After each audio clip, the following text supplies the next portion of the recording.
Une délégation, la seule délégation parmi toutes celles qui se sont exprimées ici, a parlé de la composante des droits humains, a essayé d'établir un lien avec la MINURSO. Nous aussi, nous avons été surpris,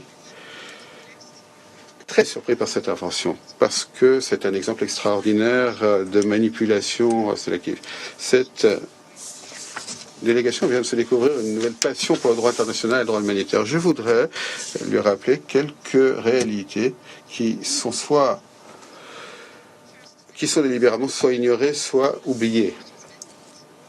Concernant le mandat de la MINURSO, il est tout à fait clair. Il a été créé par le Conseil de sécurité pour superviser le cessez-le-feu.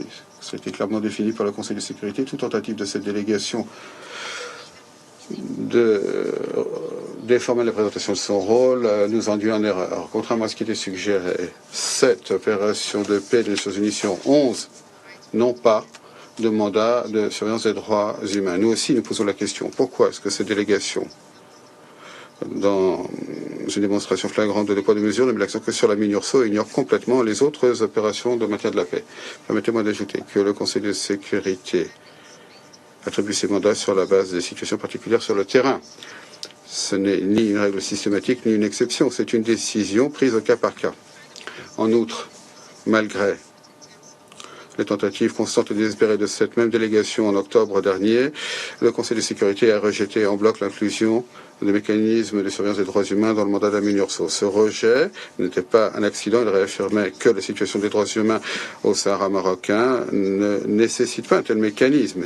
C'est un message clair. Le Conseil de sécurité comprend bien qu'il s'agit de manœuvres politisées de certaines parties. Deuxième, étant donné que cette délégation semble être très préoccupée par les droits humains, je voudrais l'aider à accorder leur attention à une question bien plus pressante, le camp de Tindouf, où la population vit sous l'oppression quotidienne de ses droits humains et souffre de graves restrictions dans le droit de déplacement en violation claire du droit international. Le Maroc a constamment démontré son attachement à la promotion des droits humains, à la défense des droits fondamentaux et libertés de tous les individus. D'ailleurs, le Maroc a constamment travaillé avec les procédures spéciales du Conseil des droits de l'homme.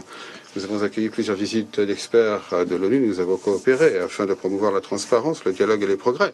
Les efforts du Maroc pour promouvoir les droits humains ne sont pas que des paroles, mais des actes concrets visant à garantir le bien-être et la dignité de chaque citoyen.